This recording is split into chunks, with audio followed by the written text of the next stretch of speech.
दोस्तों बर्लिन को यूरोप का इनफैक्ट पूरे वर्ल्ड का अनऑफिशियल पार्टी कैपिटल कहा जाता है। यहाँ पे बहुत ही ज़्यादा बढ़िया नाइट क्लब्स हैं और बहुत ही यूनिक है वो। इनमें से सबसे फेमस नाइट क्लब का नाम है बर्गाइन।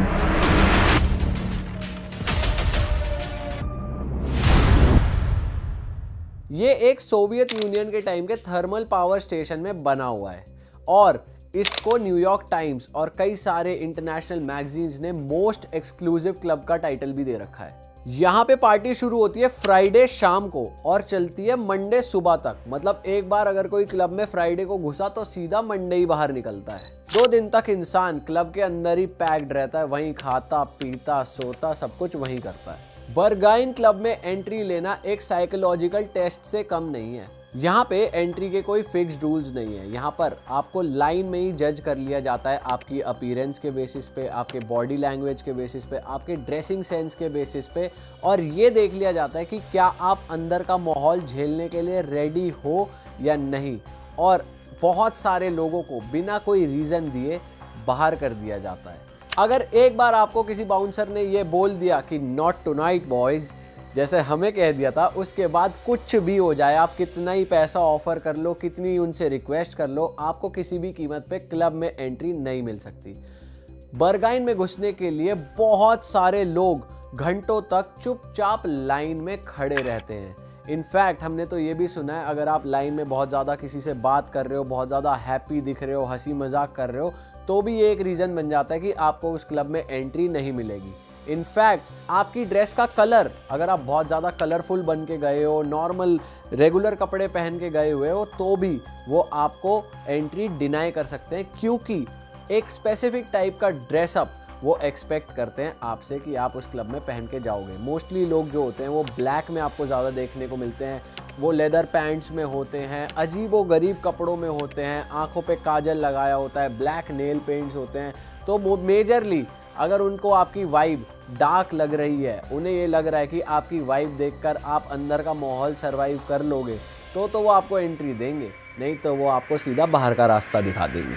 यहाँ पे मैटर ही नहीं करता कि आप कितने फेमस हो, आप कितने बड़े सेलिब्रिटी हो, आपके पास कितना पैसा है, कुछ मैटर नहीं करता। अगर बाउंसर्स को आपकी वाइब पसंद नहीं आई तो आपको क्लब में एंट्री नहीं मिलेगी। तुम्हें ये जान के हैरानी होगी कि एलॉन मस्क तक को इस क्लब से एंट्री डिनाई हो चुकी है। और हाँ, मैंने तो ये भी देखा है पर्सनली कि कई लोग सिर्फ एंट्री पाने के लिए और वियर्डली ड्रेसअप होने के लिए पूरी तरीके से न्यूड भी इस क्लब में आ जाते हैं। भाई तुम ये जान के हैरान हो जाओगे कि ब्रिटेन, जर्मनी और स्वीडन में कई यूनिवर्सिटीज़ हैं जहाँ पर ये रिसर्च हो चुकी है कि बर्गाइन में एंट्री आपको कैसे मिलेगी और कैसे नहीं। बहुत सारी वेबसाइट्स हैं जो आपको ट्रेन करती है कि बर्गाइन में एंट्री लेने के लिए आपको किस तरीके का बिहेवियर रखना पड़ेगा। बहुत सारे लोग ये कहते हैं कि भाई एंट्री के टाइम आप गेट के आसपास आओ तो इंग्लिश में बात मत करो, या अपनी लुक थोड़ी सी गेइश लो, थोड़े गे लगो पर ज़्यादा भी गे मत लगो ताकि आपको एंट्री मिल जाए। ऐसे बहुत सारे सोशल मीडिया ग्रुप्स बने हुए हैं जो ये ट्रेन करते हैं कि किस तरीके से आपको बर्गाइन में एंट्री मिलेगी। और इनफैक्ट हम बर्लिन में थे तो हमें तो ऐसी शॉप्स भी दिखी जहाँ पे कपड़े मिलते हैं जो आप खरीद के इन क्लब्स में पहन के जा सकते हो। बहुत सारे लोगों की तो एंट्री डिनाई हो जाती है इस क्लब में, लेकिन जो लोग उस क्लब के अंदर गए हैं वो ऐसा बताते हैं कि उस क्लब के अंदर एक अलग ही दुनिया है, एक एक्सट्रीम दुनिया है जहाँ पे इंसानों के अंदर का छुपा हुआ जानवर बाहर आ जाता है, जो बाहरी दुनिया में वो नहीं दिखा सकते। वो सब खुल के उस क्लब के अंदर होता है। लोग आपको खुलेआम इंटरकोर्स करते हुए दिख जाएंगे, वहाँ पर लोग खुलेआम हर तरीके का ड्रग कंज्यूम करते हुए दिख जाएंगे, अपनी वियर्ड से वियर्ड वाइल्ड फैंटेसीज पूरी करते हुए दिख जाएंगे। और जो म्यूज़िक भी होता है ना वहाँ, वो होता है हार्ड टेक्नो और साई ट्रांस, जो नॉर्मल लोगों के तो समझ में ही नहीं आता है। उस क्लब में इतनी एक्सट्रीम चीज़ें होती हैं कि आप सोचने पे मजबूर हो जाओगे कि ये चीज़ लीगल कैसे है। पर हाँ, ये क्लब 100% लीगल है, सबसे ज़्यादा फेमस है, लेकिन अपनी न्यूडिटी और ड्रग्स के लिए ये विवादों में बना रहता है। इस क्लब के अंदर क्या होता है ये हमेशा राज ही रह जाता है, क्योंकि इस क्लब में फ़ोन्स या कैमरा किसी भी तरीके से ले जाना बिल्कुल सख्त मना है। इसलिए इस क्लब के अंदर की वीडियो तो आज तक बाहर नहीं आई है, लेकिन जो लोग अंदर गए हैं वो बाहर आके कुछ ऐसा ही बताते हैं। भाई जब हम रिसर्च कर रहे थे ना कि कैसे कैसे वियर्ड क्लब्स यहाँ पे लाया करते हैं बर्लिन में, एक क्लब आया लैबोरेटरी। लैबोरेटरी, और ये क्लब भी भाई इसमें वो सारी चीज़ें हो रही हैं जो बरगाइन में होती हैं। इनफैक्ट ये जो क्लब है ये बरगाइन के बेसमेंट में लाया करता है, और बस इसमें और बरगाइन में एक फ़र्क है, ये एक गे क्लब है। मतलब जितने भी गेज होते हैं वो यहाँ पर आते हैं और वो सारे किंकी स्टफ करते हैं जो लोग बरगाइन में करते हैं, और यहाँ पे सिर्फ गेज होते हैं, कोई स्ट्रेट पीपल यहाँ पे नहीं घुसते हैं। अलग तरीके की पार्टीज होती है, इनके नाम भी एकदम अलग और वियर्ड होते हैं। जैसे हम जब रिसर्च कर रहे थे तो हमारे सामने कुछ नाम आए थे, sewer system, yellow facts, cat, मतलब ये पार्टीज के नाम है, समझ रहे हो। सोचो नाम इतना वियर्ड है तो अंदर तो पता नहीं क्या ही हो रहा होगा। और भाई लैबोरेटरी की ये बात भी है कि ये one of the most extreme sex clubs में से एक है। और जैसा आपको शुभम ने बताया कि यार बरगाइन में बहुत ही किंकी स्टफ होता है, तरह तरह की अलग अलग वियर्ड फैंटेसीज लेकर लोग आते हैं, वो सारी चीजें यहाँ पर भी होती है लैबोरेटरी में। लेकिन यहाँ पर एक चीज ऐसी होती है भाई, उस चीज ने तो मतलब दिमाग ही खराब कर दिया। वैसे अगर जनरली देखा जाए लोग जब पार्टी करते हैं तो वो अल्कोहल यूज करते हैं, नशे करते हैं, सूखे नशे करते हैं, बट लैबोरेटरी में लोग पार्टी करते हुए जो चीज़ का इस्तेमाल करते हैं ना भाई, ये पढ़ के तो मैं पागल ही हो गया था। मतलब इतनी वियर्ड चीज़ थी ना, मैं बोल भी नहीं सकता, इतना ज़्यादा ग्रोस मेरे को लगा था वो। मैं उसको एग्जैक्टली नहीं बोलूँगा लिटरली क्या चीज़ है वो, लेकिन मैं आपको बता दूँ वो लोग पार्टी करते हैं भाई ह्यूमन वेस्ट को यूज़ करके। जो ह्यूमन वेस्ट होता है ना वो यूज़ करते हैं पार्टी करते हुए। और भाई इन क्लबों में कैसी कैसी पार्टीज होती हैं, कैसे कैसे लोग अपनी फेटिश पूरी करने आते हैं, ये सारी बातें बाहर था भाई जब 6 साल बाउंसर के तौर पे काम करने वाले एक फिल्म मेकर नेडा ने ये सब बातें आके बताई। उन्होंने ये भी बताया कि भाई लोग लेजिट टिफिन बॉक्स में ह्यूमन वेस्ट लेकर आते हैं और पार्टी करते हैं। और तो और भाई यहाँ पे पार्टीज भी ऑर्गेनाइज की जाती हैं जहाँ पर यूरिन को यूज करके लोग पार्टी करते हैं। यार ये तो मतलब सोच ही नहीं सकते कि इस चीज से भी तुम पार्टी कर सकते हो। और इनफैक्ट इन्होंने इन पार्टीज को नाम दे रखा है कि ये हमारे वाटर स्पोर्ट्स हैं। भाई कितनी वियर्ड चीजें हो रही हैं यार, कैसे कैसे लोग हैं इस दुनिया में यार, मैं तो परेशान ही हो गया ये सब पढ़ के। तो भाई अगला क्लब आता है किट कैट। भाई हमने बरगाइन की बात करी, लैबोरेटरी की बात करी, मतलब जो इन क्लब्स के अंदर हो रहा है ना वो चीज़ें तो कुछ भी नहीं है। हालांकि वो बातें भी बहुत अलग और बड़ी थी हम जैसे नॉर्मल लोगों के लिए, लेकिन जो किट कैट में हो रहा है वो इससे भी बढ़ गया है। मतलब अब तुम ध्यान से सुनना, पागल होने वाले हो।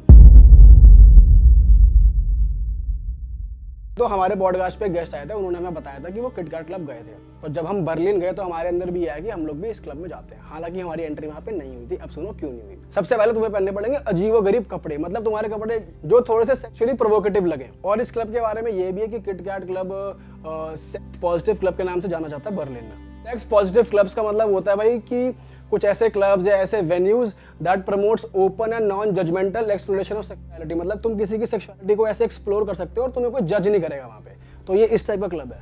अब भाई बात करते हैं कि इस क्लब के अंदर क्या है। इस क्लब में पूरा एक तो डार्क माहौल बना हुआ है, अंदर स्विमिंग पूल है, डार्क रूम्स हैं, और भाई लोग तुम्हें वहाँ सारी गलत एक्टिविटीज़ करते हुए दिख जाएंगे। मतलब मेकआउट तो वहाँ पे छोटी चीज़ हो चुकी है, वहाँ पे लोग जेन्युइनली सभी लोग एक दूसरे के साथ मतलब वो कर रहे होते हैं जो आप अभी सोच रहे हो ना, एग्जैक्टली वही चल रहा होता है। मतलब दो लोग यहाँ पे हैं, एक बंदा वहाँ खड़ा हुआ है, वो उसको देख सकता है। मतलब लोग इतने ओपन है कि वो ओपनली वो सारी अडल्ट एक्टिविटीज़ वहाँ कर रहे हैं। और दूसरी बात, यहाँ पर कोई तुम्हें जज नहीं करने वाला, क्योंकि सभी लोग वहाँ पे ऐसी किंकी स्टफ करने के लिए ही आए हुए हैं। अच्छा एक चीज़ और है कि भाई वहाँ पर ना लोग इतने ओपनली ये सब कर पा रहे हैं 4 लोगों के बीच में, क्योंकि उनको पता है उनकी कोई फोटो वीडियो बनाने ही नहीं वाला, क्योंकि इस क्लब में फ़ोन ले जाना अलाउड ही नहीं है। कुछ क्लब्स में ऐसा भी है अगर तुम फोन अंदर ले जाते हो तो एंट्री के वक्त तुम्हारे फोन के कैमरे पे वो ब्लैक टेप लगा देते हैं पूरे फोन पे। तो भाई फोटो वीडियो बनने की तो कोई बात ही नहीं है। अच्छा भाई ये सब सुनने के बाद ना बहुत से लोग ये सोच रहे होंगे कि यार इस क्लब में अगर मैं चला जाऊँगा तो ये बहुत ही अनसेफ होगा, स्पेशली गर्ल्स के लिए, क्योंकि यहाँ पे तो ऐसी ऐसी एक्टिविटीज़ हो रही हैं, लोग अपने प्राइवेट रूम्स में भी ना करें। लेकिन भाई ऐसा नहीं है। अगर आप इस क्लब में जाते हो और आप कुछ करना चाहते हो, सेक्सुअली किसी के साथ इन्वॉल्व होना चाहते हो, तो आप उससे कंसेंट लोगे, उससे परमिशन लोगे, या कोई आपसे परमिशन लेगा। कोई फोर्सफुली तुम्हारे साथ करने की, कुछ भी गलत काम करने की कोशिश नहीं करेगा। अगर आप वो कंसेंट देते हो या फिर आप किसी के साथ कुछ करना चाहते हो, वो आपको कंसेंट देता है, तभी बात आगे बढ़ती है, वरना बात वहीं की वहीं दब जाती है।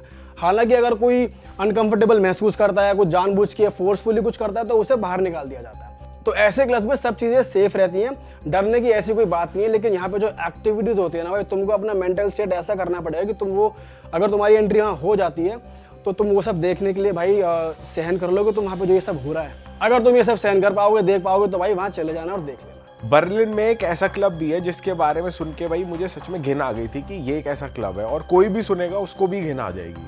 तो वहाँ पर एक ऐसा बार है जो टॉयलेट की थीम पर बना हुआ है। मतलब कोई अगर वहाँ पर आता है तो वो टॉयलेट सीट पर बैठता है सीधा,